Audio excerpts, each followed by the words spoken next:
President, I would like a list of 11 projects here. 5 of them have been done by the Sri Lankans, 6 have been done by the foreigners. The ones which have been done by the foreigners is 6 times or 4 times the cost of our estimate. And the ones which we have done is 1/3 or 1/4 of the foreign estimate. I like to table this one. So in this one, we have done Madurai. This is a very good example for all of you engineers. I am the oldest guy here, 79. So some of you must be 55. Madurai estimate done by Kulasinghe was only 725 million rupees. And Canadians gave a loan of 2,450. When Kulasinghe asked for the money from the Treasury, Treasury said we have no money. But Treasury finally spent 850 million rupees counterpart funds. So question arises, how did the Minister of Finance give 850 million rupees as counterpart funds when he could not give 725 to CECB to do Madurai? That's one. We have spent 4 or 5 times. And sir, Mr. President, sir, we are still continuing in the same fashion in most of the projects. Then number 2, Kalani Bridge. Kalani Bridge estimate, RDA estimate was 540 million only. Japanese gave 500 million grant, and then they gave another 1,000 million. And then we spent our 540 on counterpart funds.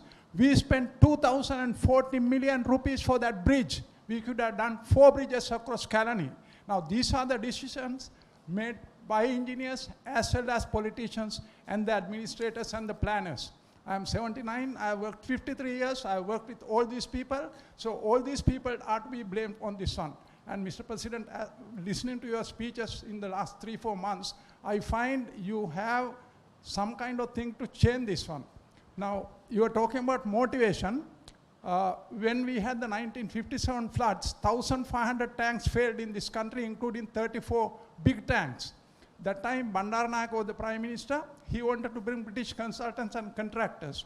He asked the Minister CPD Silva, shall we bring consultants and contractors from England? Then Mr. CPD Silva said, no sir, we will ask Gunasekara first. Gunasekara was the Director of Irrigation at that time, and he was called and asked, shall we bring consultants? He said, no sir, you go and play your tennis now 4:30, don't waste time. You give me the rupees, I'll do the job. And sir, in the next 10 months, all the tanks, 1,500 were repaired so that they could get the water raining in the next monsoon. That's the biggest engineering feat this country has ever seen. But that time, Director General Irrigation, we had only 100 engineers and 100 TAs in the irrigation department. Today we have 381 engineers and I don't know whether 1,000 or 1,500 middle-level technical people.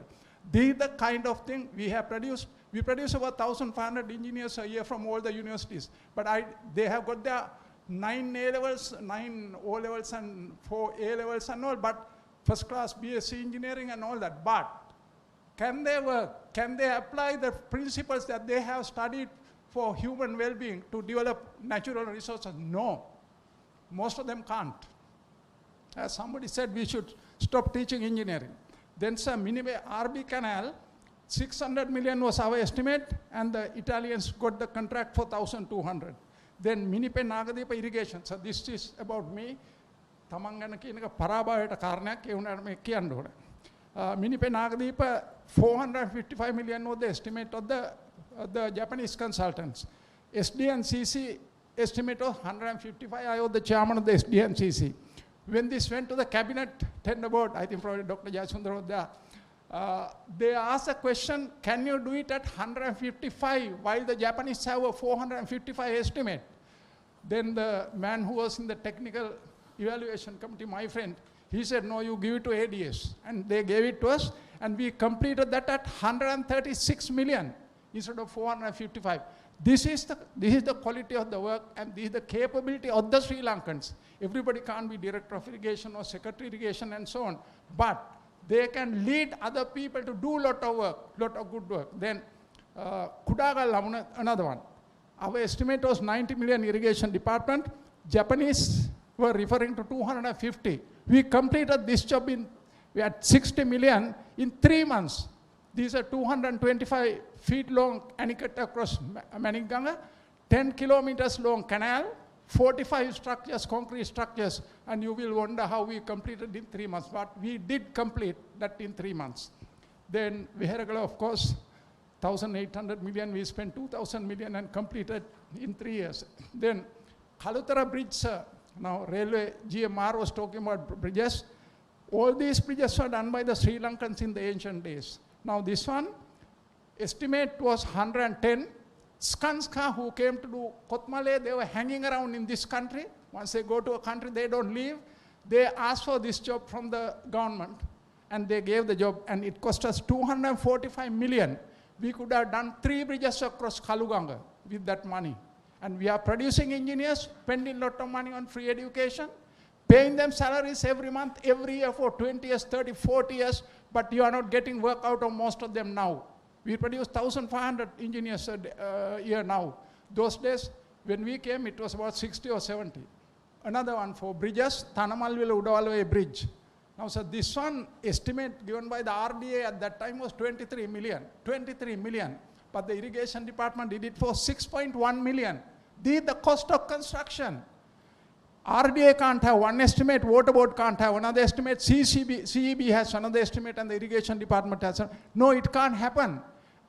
When we were 25 or 30-year-olds, it did not happen.